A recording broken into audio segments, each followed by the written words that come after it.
Today I'm joined by Andy Pearson, VP of Creative at Liquid Death. Andy's career sits at the intersection of culture, advertising and entertainment, and Liquid Death is helped build one of the most distinctive brands of the past decade. You really have defied the semiotics of an otherwise quite samey category, Andy. And I'd say that's true not just of drinks, but in modern brand building more broadly. On paper, you sell water, which is arguably the world's biggest commodity. Well, perhaps we're lucky to all be able to say that. That's probably not true everywhere. In reality, you kind of build value through humor, attention, belief, a clear point of view on how brands should show up in culture. Today, we're going to talk about how brands compete for attention, where value really comes from when the product itself is simple, and what it takes to build something that's entertaining, provocative, but still commercially durable. Andy, welcome to What the Lux. Thank you very much. That was such a professional intro for a very unprofessional job I'm doing here. Thanks. I appreciate that. I enjoy the intros. They're I can tell. Andy, can we just start by talking about you?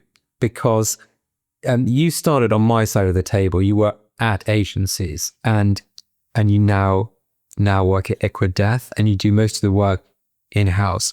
And I'm just interested in understanding your journey and how your relationship with the world of marketing and advertising changed. Yeah.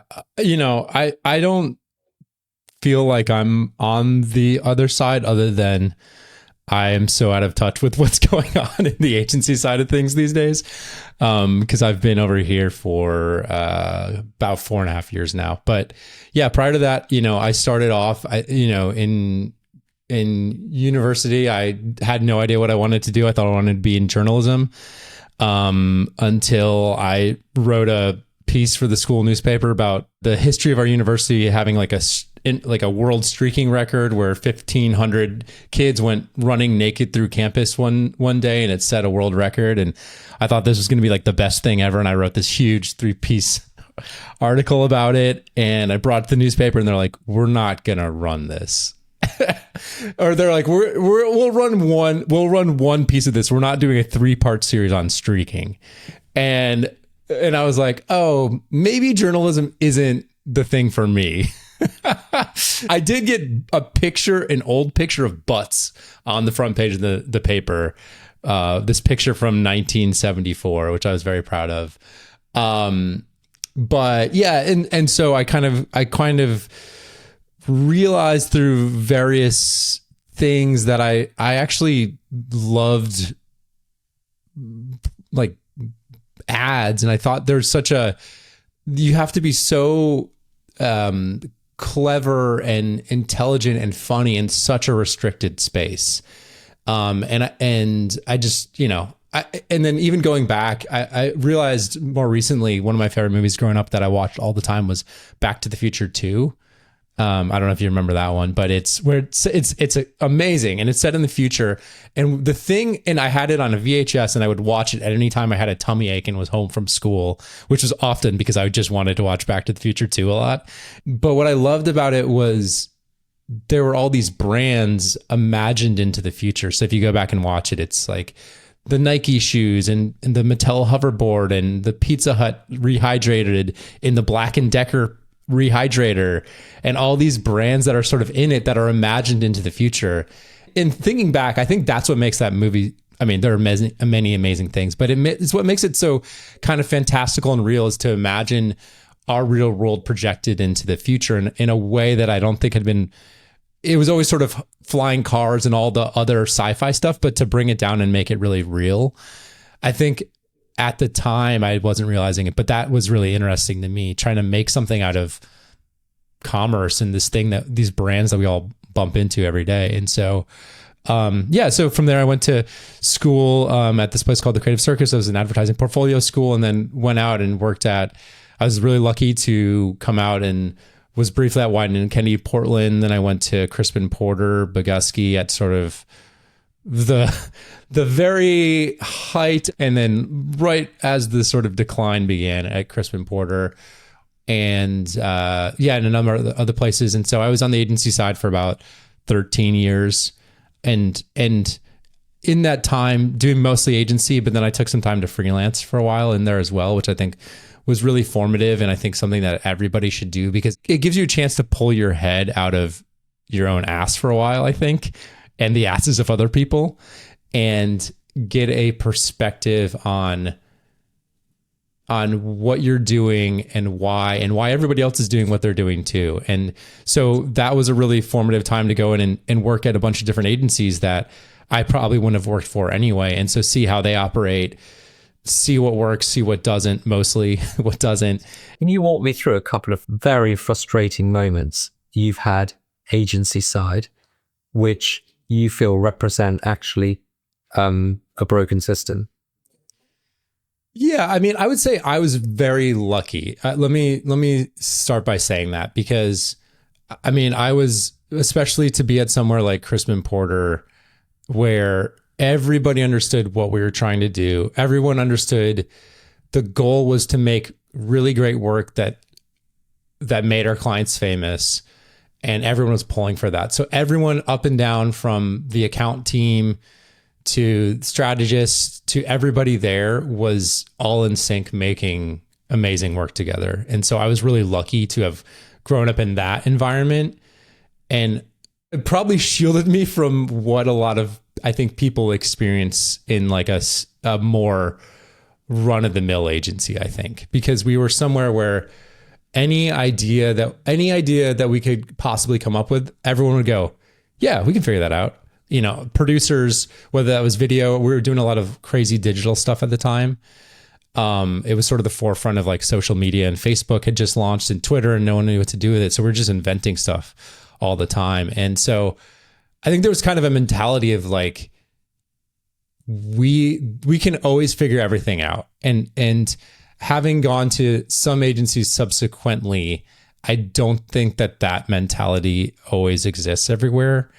And that's the part that bums me out a lot of times, you know, is like, I think the fun of this job gets to be, how do we make something that no one's ever done before? Because if we're not doing that, we're just kind of throwing more ads that are going to interrupt you between the things that you actually want to watch. You know, I had times where, you know, I saw boneheaded stuff across the board. I remember one thing I've talked about is I was on the Pizza Hut account for about a year at an agency, and it was about the worst year of my life. I think it was just so violently depressing to be trying to work for people that clearly did not have taste and didn't care to. And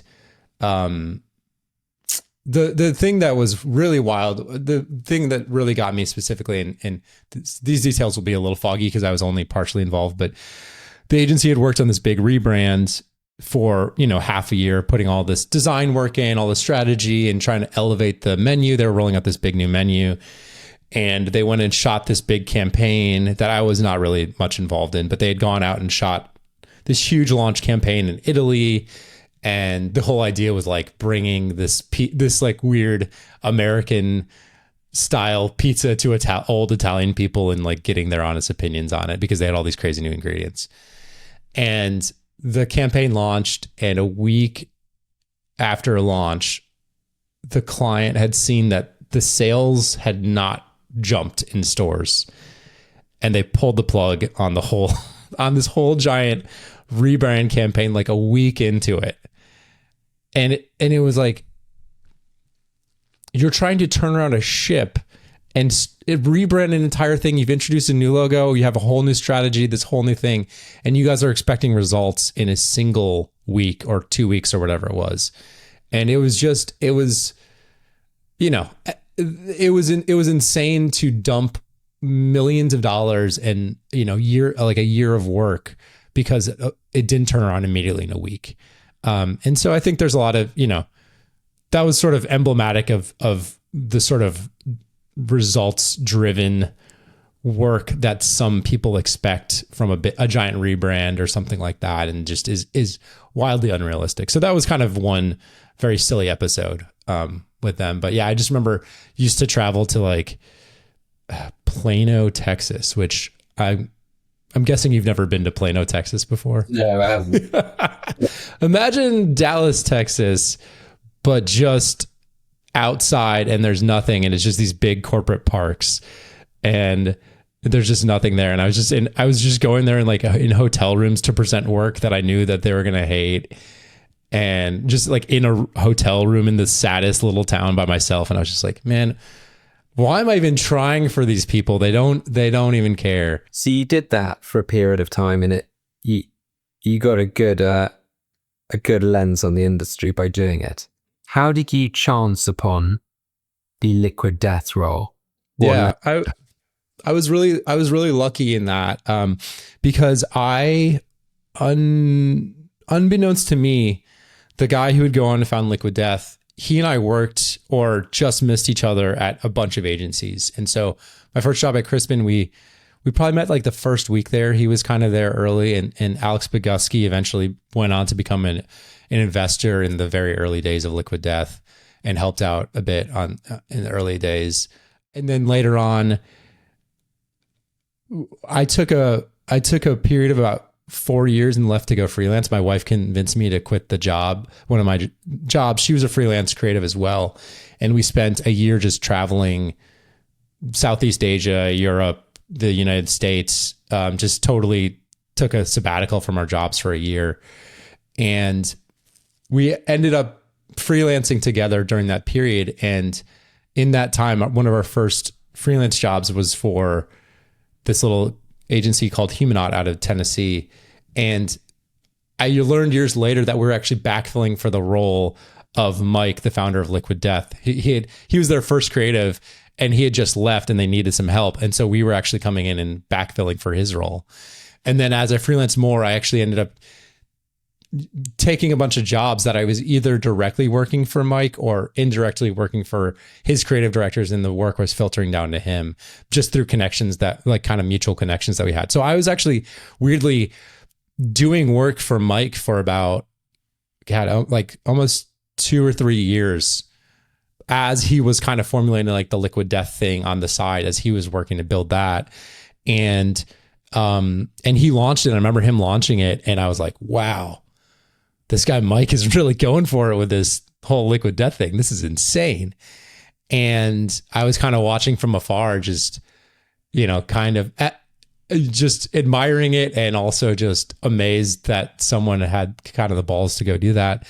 And then out of the blue, he still had my number and he texted me one day and was just like, hey man, what are you up to? I'm doing this Liquid Death thing. I don't know if you've seen it, but I need some help on the creative side as we're growing. And so he's like, we always seem to connect on the same ideas. And he had the kind of the same outsider mentality as I did, where he didn't have, I didn't have time for people's bullshit, but I try to be nice about it and that sort of thing. And I think Mike kind of shared that thing where Liquid Death was a way to start something where no one could tell you no anymore, essentially, right? You're your own client. And so, yeah, so I kind of took a leap and went for it with him.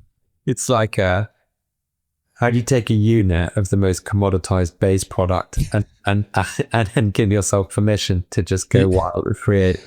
Well, the interesting story behind that was that Mike had years prior started his own liquor brand. He had started a brandy brand because he was kind of looking at it and he was like, what's the only liquor that's uncool?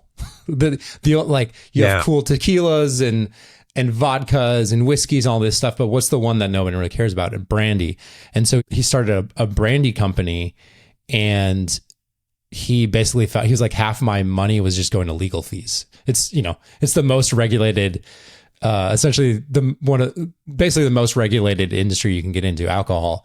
And so as he was looking after that kind of sunset and he was looking to do the next thing, my understanding is he was like, what's the least regulated thing you can do? What's the thing with the least amount of rules around it? It's like water. It's literally water. And so that was sort of part of the, like, it definitely helped, I think, in the decision to, fully jump into this water thing. I think like non-alcoholic drinks is a pretty good category to get into because it's like framed as by calling it a non-alcoholic drink, it mentally basically people pay what they pay for an alcoholic drink, for a non-alcoholic drink, but without compliance or tax. Yeah. And it's like a wildly profitable and Yes, but also beverage is super capital intensive, right? It's to really to do the manufacturing, to do the distribution, to really, if you're working store shelves and getting out into bars and restaurants and all that, that's a hard like ground game that you have to play. It's really, really labor intensive. So it's easy to get into. It's hard to excel at it. But then it like snowballs, I guess. Yeah. What did Mike put into his investor deck? I've never seen it, but I can tell you one thing that was in there. Before the brand ever existed, he made an ad for it. And, in his background, is an advertising creative and designer as well. And so he had the idea of Liquid Death. They had designed the cans. The product didn't exist yet though. And they shot a video for, I think it was about $4,000 that they went out and shot. And, the premise of the video is this woman and she's holding this can directly to camera so you can't see it. And the funny thing at the time, because the can didn't exist, they took a Miller Lite can, which is a American beer, and Miller Lite, and has this gold top to it. And it's a white can. And so if you are just looking at it, you only see the top of the can, which is what the Liquid Death can would become. But the can actually didn't exist. And she's standing there doing this whole thing about how dangerous water is and kills snowboarders and kayakers and stuff. And then you cut wide to reveal at the end that she's been waterboarding someone the whole time with this can of water. And then it cuts to a render of the Liquid Death can. It's like Liquid Death. And they put it out and it ended up, I think in like 5 months time, it ended up getting 4 million views or something. And this is, years ago. This is now like probably 7 or 8 years ago. That whole brand, 8 years, 9 years. Yeah, we've been around. We've been available for purchase it was beginning of 2019, I believe. So yeah, it's been around for about 5-6 years as like a consumer brand. And then he was working on it previously, but they'd made this ad before it existed and they put up a Facebook page, and the page itself got more, likes on the Facebook page than the Aquafina Facebook page, which is a Pepsi property that's been around for how many years. And they actually got calls from distributors that were like, hey, we're interested in this product you have. And so all of that stuff, no one in their right minds would invest in anything called Liquid Death that looks like a beer that, has a giant trippy skull in it. But he was able to have this really great package of say, hey, actually I have this huge market. Look at all the emails we've already collected. Look at all the people that want this. I have this distributors already reaching out to me. Will you give me money to make this thing that clearly there's desire for? So that was a big piece of it, was from the very beginning, the idea that marketing was going to kind of lead what we were doing. And so in those early days, how do you do things like, this is a stupid question, but how do you source the water? Do you go like tasting different types of water? You know what I mean? Yeah. So it was actually very difficult because the idea was that they wanted to make it, look like a beer and be in a can, an aluminum can. And because I think also early on they identified that we wanted to make part of our mission, also feel good about getting, eliminating single-use plastic bottles. And that was just another broken thing about the bottled water industry in general. Only about 5% of plastic actually gets recycled, despite what the big soda companies want you to believe based on their ads. So that was a big important part. And then on top of that, and this is kind of what's interesting, is the other idea was to make it a premium product. So a lot of bottled water is just municipal tap water. It's pulled straight out of the system and it's put in a bottle. They use reverse osmosis. They maybe add a couple minerals back in for taste, but it's sort of inert water essentially. And then you have, obviously the premium spring waters of the world. And early on, they knew that they wanted to make this a premium product because it was going to inherently cost more, because aluminum costs more to can. And so the price point was going to be higher. Than they couldn't compete against the Aquafinas and Dasanis and everything else, and Nestle's and everything else out in the world. Those big guys set the prices on the industry essentially. And so that's why beverage is really hard to get into, because it's set by all the big players. And so as this little player coming in that was already in a package that was going to be a much higher price point, the idea was, hey, let's lean into it being a premium product and making it a spring water. So that's all the kind of like what they're thinking on. Problem is that there was nobody in the world that could can spring water at the source. And to be considered spring water, it has to literally be canned right or bottled right there. That's why a lot of, you'll see, with natural waters and spring waters, it says like bottled at the source, because it legally has to, in order for that designation to be applied. And so Mike, as he tells the story, he was like, we just spent like a year Googling and trying to find anywhere in the world that would have a facility that was at a natural spring source and could put it in a can. And finally they found a bottler that had the capabilities, originally in Austria. And the interesting thing is, since then, now it's very easy to find that, because, water in cans is not that wild of an idea anymore. But at that time, no one was basically doing it. And in fact, not only that, people thought it was like an aberration where people would we would get on calls and people would be like, no one's going to drink water out of a can. It felt like such an unnatural thing for people that it's funny. It almost feels like it's more wasteful till you really think about it. And you realize that it's not anywhere near as wasteful as this uncomfortable contrast that exists in the bottled water industry, which is you buy it if you sort of care about the purity of a thing, but then you're actually having it in plastic. Right. Well, but that goes to the strategy with bottled water, which had always been about purity, right? So we could get really into like evolutionary psychology, but water, the most essential element on earth for life, is it has to be pure, because if you go all the way back, you drink muddy pond scum, you get sick and die. And so purity of water is sort of inherently baked into the human psyche on almost like an evolutionary level.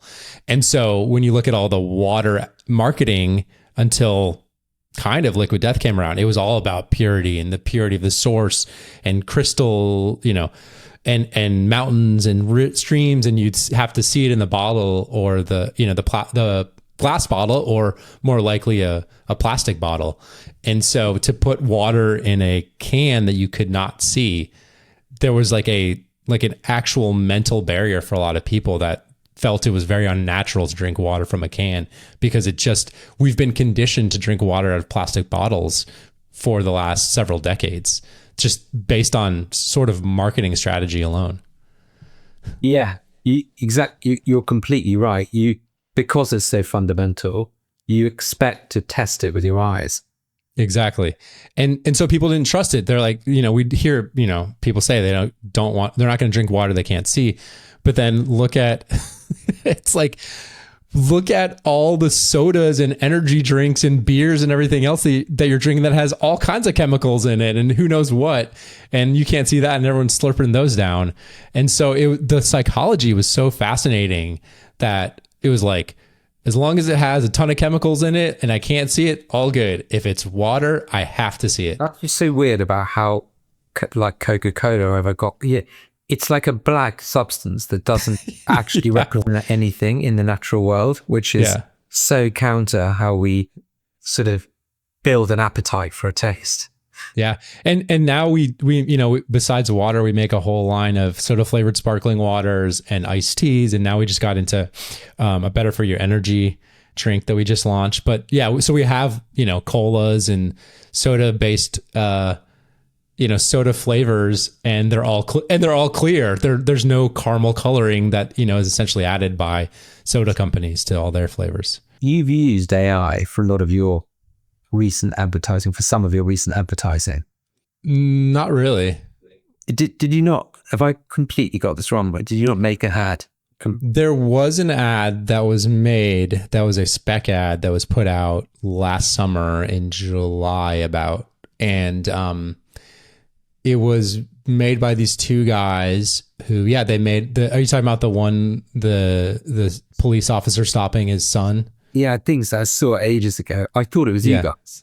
Yeah, a lot of people did. And I think that's kind of an interesting, I think it's an interesting time to be a brand because, for those who don't know, it was an AI ad that it was this police officer and sort of in the middle of this like very wintry scene. And he's pulled over this young kid, this kind of deadbeat kid on the side of the road. And, he asks him if he knows why he pulled, he goes, "Do you know why I pulled you over, son?"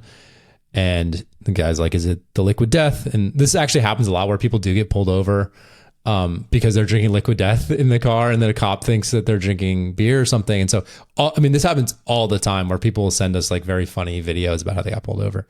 So it's kind of based on something real, actually. And then it proceeds to kind of devolve into, is it because I did this? Is it because I did this? And then the joke at the end is that it's because it's his birthday and the police officer is his dad. And it's set up at the beginning with, "Do you know why I pulled you over, son?" Which would be something that a police officer would say to someone potentially they pulled over, they throw the son in, but it was literally the meaning of son. So it was a really clever ad. I thought it was really well done, and it blew up, and it was like, I think maybe half the people that saw it thought it was, understood it wasn't us, and then another half or more assume that we did it. So, it speaks to kind of the fidelity of the work and that it was, a fairly well-written ad. So I take that as a compliment to us because I thought it was, fairly well done. And it was also I think people paid attention because it was one of the first times that I'd seen an AI created ad that genuinely was using humor and smart writing. And I don't know how those guys wrote it, but I think a lot of people that espouse the AI sort of revolution are also using it to write things as well. It's like not just it's like I can make it, but also I can have it write all this great script for me. And I would venture to guess that these guys wrote it on a computer with their own fingers, and then they took it off and then they made it using their process. And so that's sort of what I thought shined through on that. And I think why people thought we actually did it was just because it was a pretty clever, funny ad at the end of the day. What's your view on it? How are you exploring, if at all? And is it even relevant actually as a topic of conversation, whether you do or don't use AI to enhance or supplement your creativity? For us, we don't really tend to use it. Obviously there's like little tools here and there that we use all the time that are really helpful. But when it comes to like the actual video production, I think for us to really lean into it in a way, we'd have to use it in a way that was funny to begin with, because like making fun of the fact that we're using AI or something. Again, it's like it's simply a tool, and a lot of times you don't have to use every tool for every job. And so for us, at making comedic work all the time, we shoot everything ourselves in-house. We have an internal production company we call Death Machine. And so for the last 4 years, basically everything has been produced 100% in-house. I direct a lot of the work myself, or one of the other creatives will direct some of the work as well, another guy. So we rarely bring in anybody else, literally beside ourselves, to make everything. But I think like to make comedy, you have to have the organic, you have to have the time to have like all the organic weird stuff in the room as you're shooting it and have ideas come to you. We like to leave a lot of room for like improv or coming up with ideas when we're on set, because that's where like all those little magical things come into play that we wouldn't have thought of when you're sitting there writing on the page, or even when you're drawing boards and you're making work, that you have to allow yourself in the moment to have a great idea and go with it. And you lose that when you're, writing prompts into a computer and refining it until you get something that looks like the thing you kind of want, but you're missing out on all this other stuff. Collaborations have been a really key part of what you've done in your advertising, which have ranged from an Enema kid, Travis Barker, through to, did you like Bottle, Ozzy Osbourne's DNA? Bottle, tin, I should say. Yeah, he drank from iced tea tins, and then we sold that as his, so that you could own one of 10 tins that had Ozzy's DNA on them, theoretically. And the month he unfortunately left us as well. Yeah. No. He painted a skateboard red with Tony Hawk's blood, I think. Yeah, that was actually the very first thing that I did when I was here. It was already in motion, so it wasn't my idea, but that was the first, like, I don't know, the second or probably like the third week I was here. They're like, hey, you got to go down to Tony's skate ramp down there and go like draw blood from him and film it and then put it in a skateboard. So I was like, all right, let's go. Sure. You get the really strong sense when you look at what you've done that you just hire people with a similar sense of humor and just go for intuitively feels like a funny idea. And I guess you have a lot of flexibility because you work in water. Do you think we could over strategize what we're trying to do and who we're doing it for? And yes, by doing that, strip away the unexpectedness of everything. Ironically, in a single word, yes. I can expound, but emphatically, yes.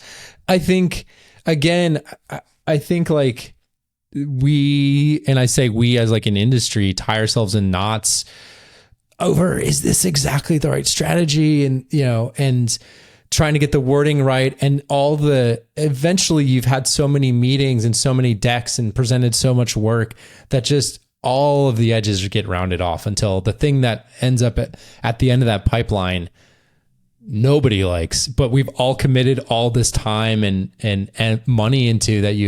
I did it all the time. You get into an edit bay to edit something and you're like, woof, this is bad. But we've committed to it, and now this thing is going to run for the next 4 months on air, or whatever it is.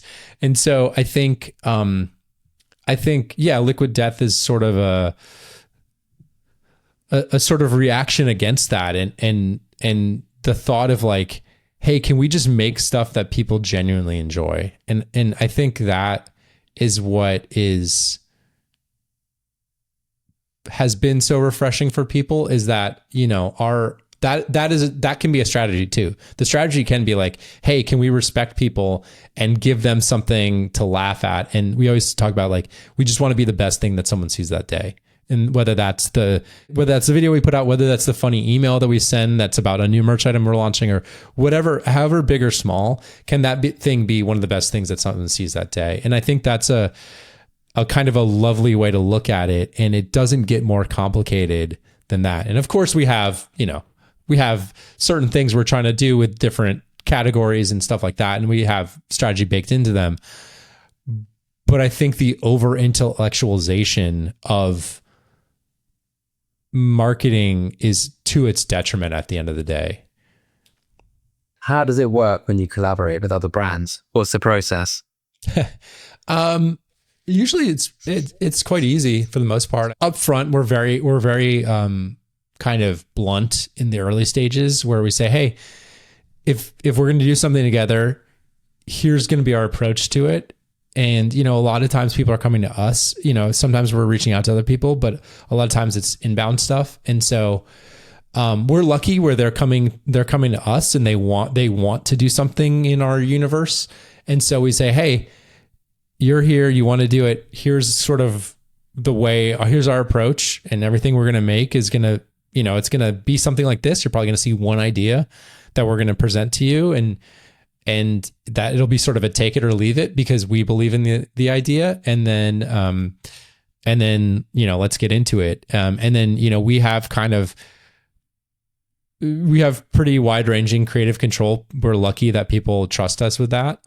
And then we'll handle all the sort of above line marketing stuff. And then sometimes if it's like a weird product or something, sometimes that's given to that team to develop, like the Yeti cooler, the coffin cooler. Like they got really excited and they took that to their internal development team and they built that thing out. And then we, worked on the ad for it and how it was going to launch and all that stuff. So we sort of divide and conquer based on what each party is going to be best at. What are your favorite collaborations? What are the weirdest ones? And also kind of what's the impact of some of them been?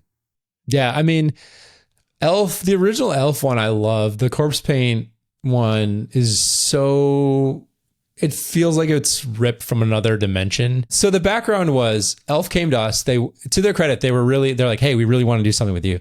And we were like, I don't know. In the initial phases, the very first idea we had was corpse paint. And if you don't know what corpse paint is, just Google black metal. And it's basically what all the like Norwegian metal bands, it's all the black and white paint.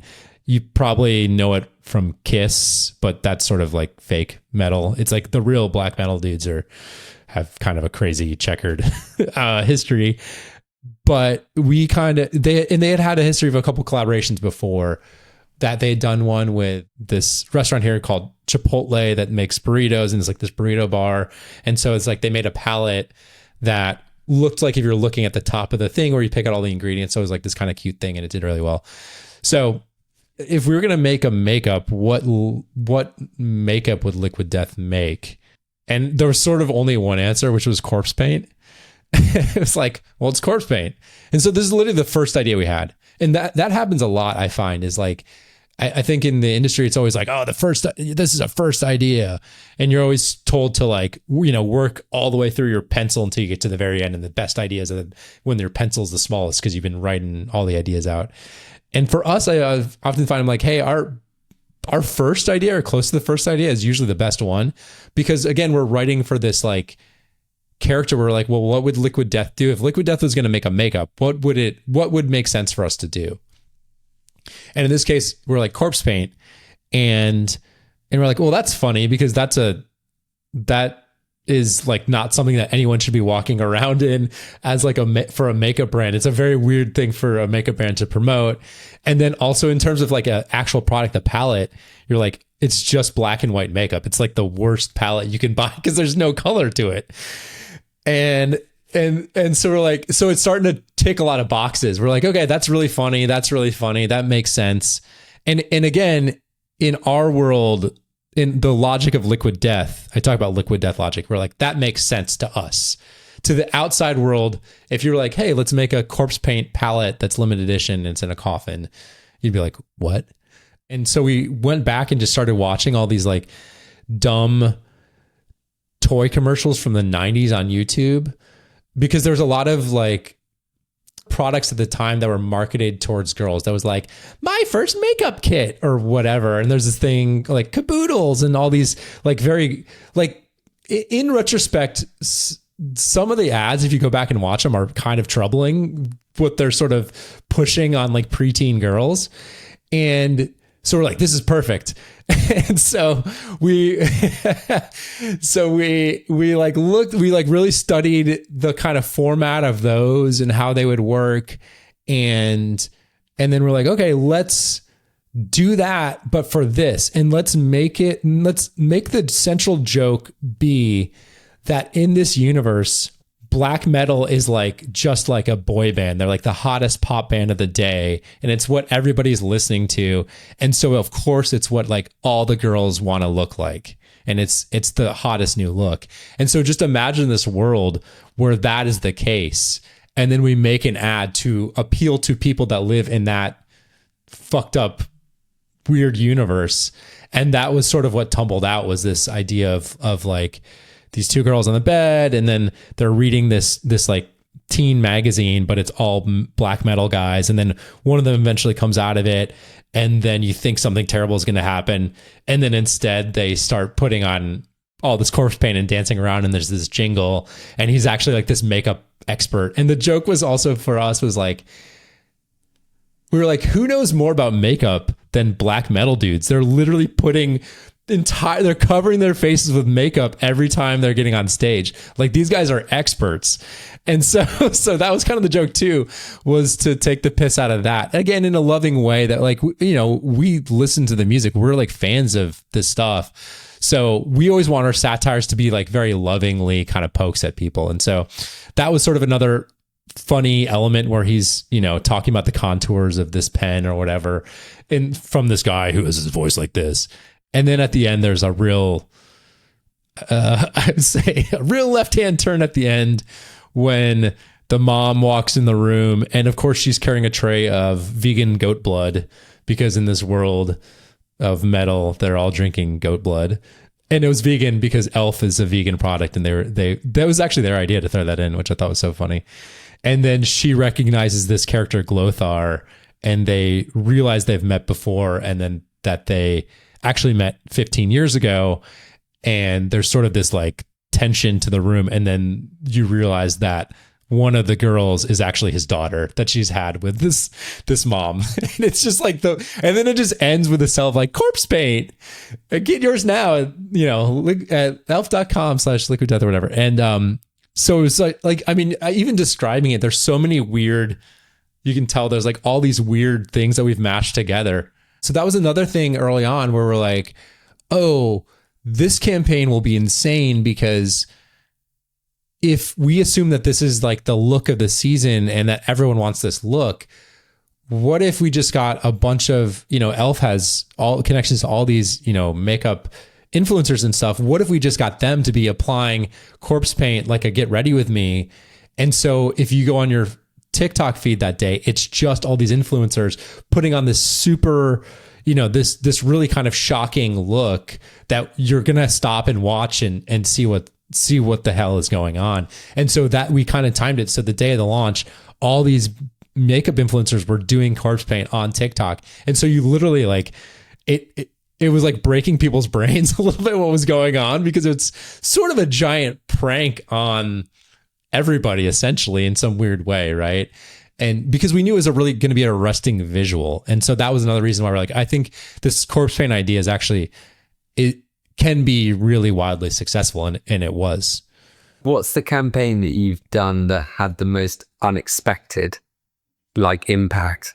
I think that one was pretty high up there. I think the Martha Stewart one, actually, you mentioned that one, that was kind of earlier on, and we were still like, I would say very much an indie brand at the time. And we were trying to figure out what to do for Halloween, but basically someone was like, what about Martha Stewart? We were talking about celebrities. And I was like, at the time I was like, she's so overexposed. She's used in a bunch of like funny ads. It's like, look, she and Snoop Dogg are friends. It's like he smokes a bunch of weed. It was a funny joke, and then it's really been played a bunch. And I was just like, I don't know. Unless like Martha is like hacking up human ribs to make like a Halloween wreath on her front door or something. Like, I don't want to do anything with her. And then we're like, well, actually, that's kind of funny that like she's this serial killer. And so like that started to be really funny to us. And we're like, well, actually, maybe that is the idea. And so it turned into, eventually she was hacking off hands to dip in wax to make these candles that are holding candles of liquid death. I actually have one right here. If you're listening on a podcast, you can't see it, but it's a beautiful candle.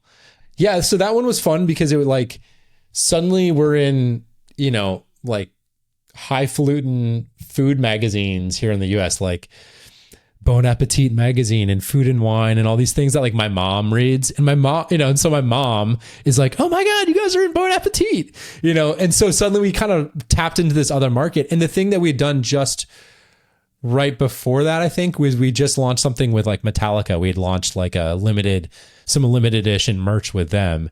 And so it was just very like when you talk about range, it's very like the farther we push the edges, the farther we go into like, oh, you guys did something with Metallica and you did something with Martha Stewart. That makes the Metallica thing funnier. And that makes the Martha Stewart thing funnier too, because those things don't belong in the same room.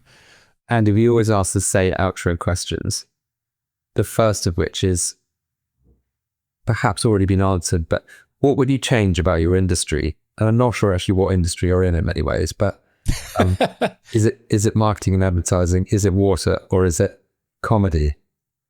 Yes. All of them. I mean, I would say marketing probably. I think that I would love that people didn't take it so seriously and they allowed on all sides, on clients, on agencies, on internal teams, that we stop overthinking things so much and start trying to have more fun. And it sounds very stupid when I say that out loud, but like I always say, it's like, if you have fun, people will have fun with you. People want to have fun. And I think a lot of times we lose that as marketers, and we try to shove too much of our own shit into the work we're making. What would you do if you had to give out a job tomorrow? I would go running a lot, and I would probably try to become a director, I imagine, and I would try to write a very bad novel.